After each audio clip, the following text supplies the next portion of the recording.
안녕. 나는 독후감 쓰는 찍찍이 야옹이야. 내 독후감을 너희들에게 이야기해 줄게. 오늘 책은 프랑소와즈 사강의 슬픔이여 안녕이야. 회사에 있는 책장에서 이 책을 처음 봤을 때 그 번역판은 한글 제목만 있어서 슬픔이여 안녕이란 제목을 보고 슬픔이여 빠빠이, 그러니까 슬픔을 잊는다, 떠나보낸다로 이해해서 책을 읽기 시작했어. 근데 책을 읽고 이상해서 원제목을 찾아보니 슬픔이여 안녕, 즉 슬픔에게 인사한다, 맞이한다 라는 뜻이라는 것을 다시 알게 되었지. 아마 원 제목을 먼저 알았다면 이 책을 읽지 않았을지도 몰라. 젊은 그때 슬픔을 알고 싶진 않았을 테니까. 하지만 읽을수록 문장의 섬세함과 심리의 세밀한 묘사, 그리고 영화 같은 장면들이 떠올려져 책에 빠져들 수밖에 없었어. 이 소설은 주인공인 나, 세실이 17살 때 아버지의 연인들, 안과 엘자랑 같이 지중해의 해안 별장에서 같이 휴가를 보내면서 일어나는 일로 인해 그때까지 몰랐던 감정인 슬픔을 알게 되는 이야기야. 그럼 이야기를 시작해 볼게. 보드랍게 미묘하게 나를 계속 감싸며 다른 사람들과 분리시키는 갑갑함과 아릿함, 이 낯선 감정을 망설이다가 슬픔이라는 이름을 붙여. 그의 여름, 나는 17이었고 완전 행복했어. 당시 40살인 아버지는 15년 전부터 호라비로 활력이 넘치셨으며 경박하셨지만 나에게는 매우 너그럽고 친구 같은 아버지여서 사이가 아주 좋았지. 또한 아버지는 여자들한테 인기가 많으셨고 사업적으로도 유능한 분이셨어. 그리고 언제나 여자 관계에 대해서 나에게 오픈하셨으며 그녀들, 거의 6개월에 한 번씩 바뀌었지만 그녀들과 나는 좋은 관계를 맺곤 했어. 아버지가 지중해 한적한 해안가에 여름 휴가를 보낼 널찍하고 매력적인 하얀 별장을 빌려놓았는데 현재 여자친구인 엘자를 데려가도 괜찮은지 물어보았을 때 아무 문제가 없었어. 그녀는 큰 키에 빨간 머리로 간간히 연극 무대 단역이나 유흥업계 쪽에서 일하고 있었고 무엇보다 상냥, 단순, 소탈했어. 드디어 6월이 되어 도착한 별장은 소나무 숲에 가려져 바다를 굽어보며 무척 아름다운 황금빛 해변을 가지고 있었어. 아버지와 나는 빛나는 태양을 받으며 살갗은 건강한 황금빛으로 서서히 그을려졌어. 하지만 불쌍한 엘자는 햇빛 때문에 피부가 붉어지고 벗겨져 지독한 고통에 시달렸지. 정말 한가롭고 여유로운 나날이었어. 엿새째 되는 날 처음으로 시리를 만났어. 그의 소형보트가 우리 별장이 있는 작은 만에서 뒤집혔을 때 그를 도와주다 친해졌지. 그는 어머니랑 같이 휴가를 보내러 왔고 법대생이며 라틴계로 얼굴은 무척 까무잡잡했지만 균형 잡혀 있었고 상대를 편안하게 감싸주는 면이 있었어. 그와 헤어진 후 별장으로 돌아온 나는 아버지의 신경이 약간 날카롭다고 느꼈지. 수많은 별들과 매미 울음소리 가운데 아버지가 말했어. 누가 오기로 했어. 엘자가 물었어. 누가 오는데요? 그러자 아버지는 안 라르센이라고 했어. 내가 전에 의상 컬렉션 일로 너무 피곤해지면 여기 와도 좋다고 했거든. 그녀가 오리라곤 전혀 예상치 못했어. 아는 어머니의 친구로 아버지와는 거의 교류가 없었는데 내가 기숙학교를 나왔을 때 아버지는 어떻게 해야 할지 몰라 그녀에게 보냈지. 그녀는 세련되게 옷 입는 것과 세상 살아가는 법을 가르쳐 주었고 나에게 첫사랑이 된 사람을 소개시켜 주었었어. 42살의 그녀는 아름다운 얼굴에 아주 매력적이고 도도하면서도 주변에 무관심한 듯한 표정을 짓고 있어서 상대를 주눅들게 만드는 차분함과 세련됨이 자연스레 풍겨 나왔지. 짐작했겠지만 우리와 안은 너무 달랐지. 경박스럽고 가벼운 우리와 우아한 안과 우리가 만날 일은 아버지가 아내의 비즈니스 홍보를 맡아서 식사를 할 때나 어머니를 그리워하는 내가 자리를 만들 때뿐이었는데 안이 온다니.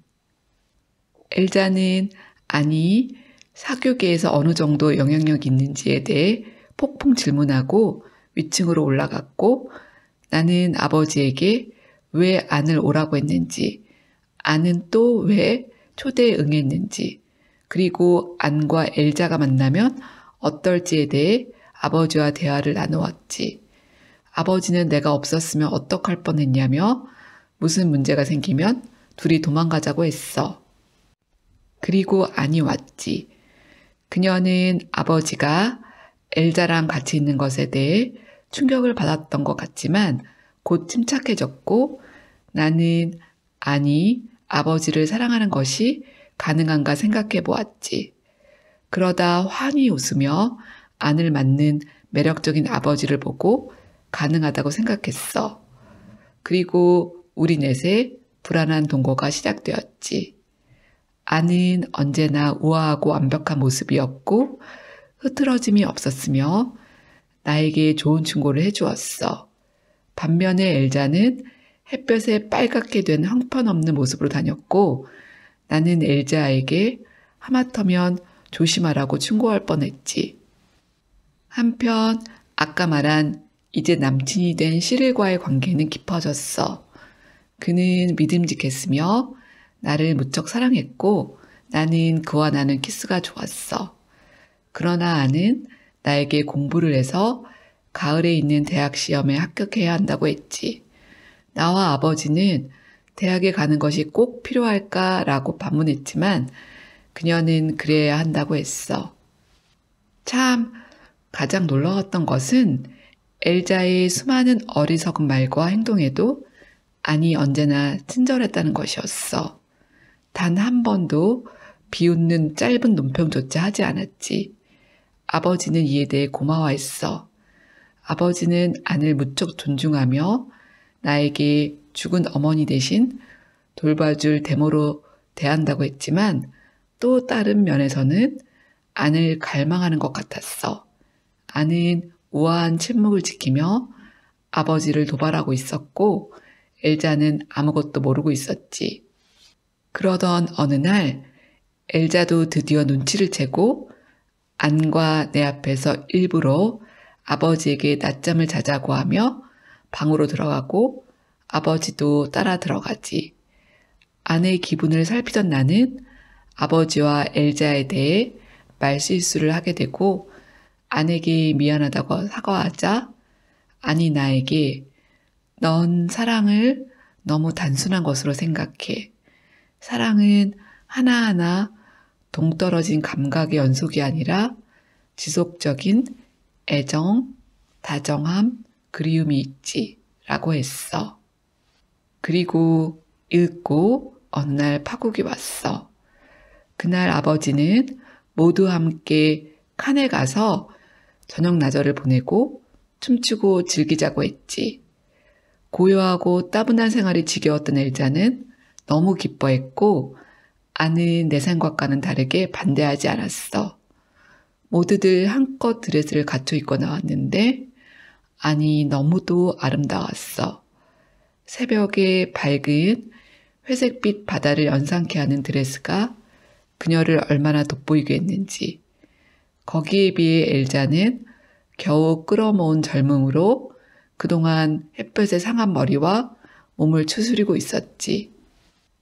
카지노에 도착해서 엘자랑 어떤 남자랑 나랑 노닥거리고 있는데 아버지와 안이 사라진 걸 알게 되었어.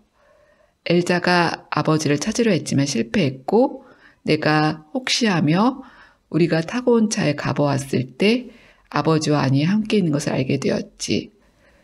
그들에게 엘자는 어떡할 거냐고 하며 엘자에게 돌아가 안이 아파서 아버지와 안이 먼저 떠났다고 거짓말을 했지만 엘자는 울며 모든 것을 눈치채고 떠났어. 그 다음 날 집에 돌아와 숙취에서 깨어난 내가 테라스로 가니 아버지와 안이 이미 아침 식사 쟁반을 앞에 놓고 앉아 있었고 나에게 할 이야기가 있다고 했지. 안은 긴장한 듯 했지만 둘은 행복해 보였어. 그러면서 아버지가 잘 잤니? 위스키를 너무 마신 것 같아요. 무슨 일이죠? 분위기가 모호하네요. 라고 하자 안은 내 아버지와 나 우리 두 사람은 결혼했으면 해 라고 말했어. 나는 그녀를 뚫어져라 보았다 아버지를 보았지. 아버지가 나를 안심시켜줄 윙크나 신호를 보내주기를 기다렸지만 없었고 결혼이 사실임을 깨달았어. 하지만 도저히 이해할 수 없었어. 결혼의 속박에 그토록 완강히 반대하던 아버지가 결혼이라니. 그러나 그녀가 치사한 구석이라고는 도저히 찾아볼 수 없는 좋은 사람이었고 앞으로 나를 이끌어줄 성숙한 사람이라는 사실이 떠올려지며 그 둘을 축복해 주었지. 그러면서도 뭔가 아버지와 나랑은 멀어진 것 같은 느낌이 들었어. 한편 시릴과 나는 점점 서로에게 빠져들며 만나면 바닷가 해변에 시릴이 나를 눕히고 키스를 퍼부어댔지. 그런데 어느 날 저녁 안이 그것을 발견하고 시릴에게 다시는 마주치고 싶지 않다고 하며 글을 보냈어. 시릴은 나에게 키스하고 떠났고 안은 이런 불장난은 병원에서 끝난다고 이야기했고 나는 단지 키스뿐이었다고 이야기했지만 안은 더 이상 그를 만나지 말라고 너는 17살이고 공부를 해야 한다고 했지. 아버지가 안에게 잘 이야기해 줄 거라 생각했지만 아버지도 개면쩍게 웃으며 안과 같은 의견이었어. 그러면서 안은 한 달 동안만 공부하면 된다고 나를 설득해. 그 다음 날부터 공부를 하려니 너무 힘들었어. 그러면서 안이 우리에게 해를 끼치는 위험한 인물이라는 생각. 즉 그동안 나는 불안하지만 행복한 존재였는데 내가 게으르고 경멸스러운 인간이라는 생각을 하게 만든 그녀를 우리 인생에서 몰아내서 이전의 삶을 되찾아야겠다는 생각을 하게 되었지. 안과 아버지는 공부로 내가 야위어 간다고 생각했지만 나는 안을 측은히 여기고 있었어. 내가 그녀를 패배시키려는 것을 확신한 사람처럼. 여기까지가 일부 이야기야. 이 소설은 17세 소녀의 섬세하면서 불안한 내면의 심리 묘사가 뛰어나고 또 그녀를 둘러싼 사람들의 모습이 너무 매혹적일 뿐 아니라 자연스레 덥고 태양이 자결한 주중해가 떠올려지는 소설이라 재미있어. 특히 이 소설을 쓴 작가가 18세에 이 소설을 첫 소설로 써서 문단에 화려하게 등장했고 전 세계적으로 사강 신드롬을 일으켰으며 사랑받았어. 작가의 일생도 드라마틱하고 흥미롭지. 다음 주에는 어떻게 세실이 안을 무너뜨릴 계략을 꾸미는지 그리고 왜 슬픔이란 감정을 알게 되었는지 이야기해 줄게. 참 저번 주 일이 생겨서 한 주 늦게 이 소설을 올리게 되어 미안해. 미리 공지하고 싶었지만 방법을 몰라서. 그럼 다음 주에 만나. 빠빠이.